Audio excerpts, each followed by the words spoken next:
This particular meeting was about the proposed amendment to the Constitution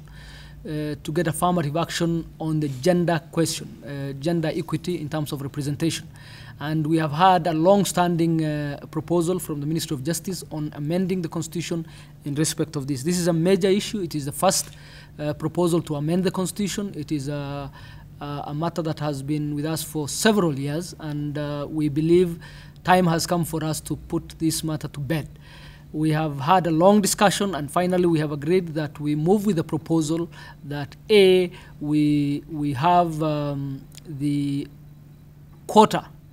filled after the elections, provided that we have an election through the political parties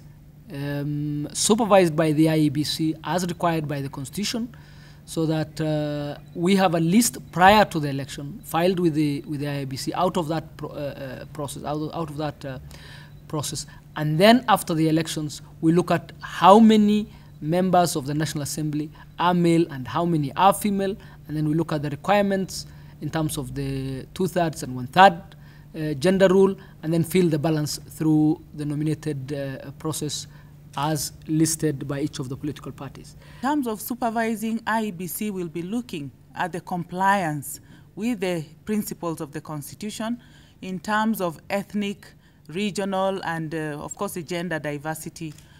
in terms of representation. So I think it's important that we've had this brainstorming session which has come up with some good proposals to be looked at and to be firmed up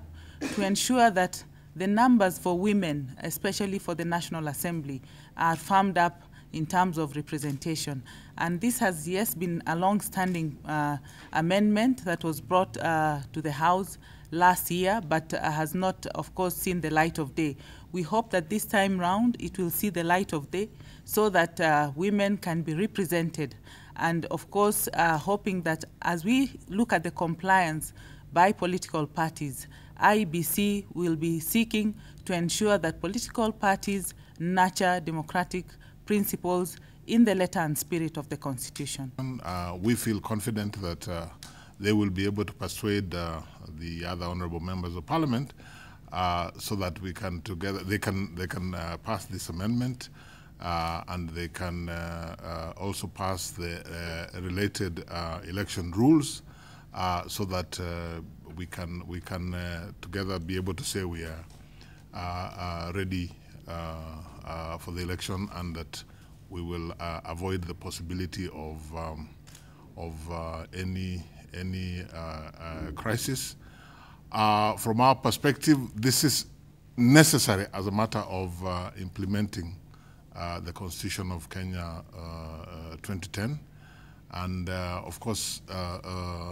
the parliamentarians are the vital process here, and this is where the amendment bill is at. And we want to say as CIC that we fully support that initiative, which is also an initiative of the executive through the Ministry of Justice, and now look forward to Parliament making that amendment so that we can move forward, and IEBC will be able to discharge its constitutional responsibility.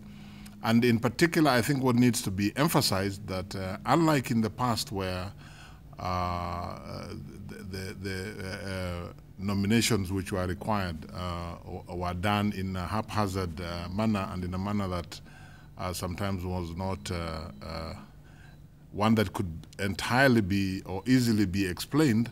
we want to say that the Constitution is very clear in terms of how these party lists will be arrived at. Article 90 of the Constitution is very clear that the political parties will arrive at those party lists by a process of election, and that election will be supervised by IEBC, meaning therefore that we can, as a country, vouch for the credibility of that process. Thank you very much.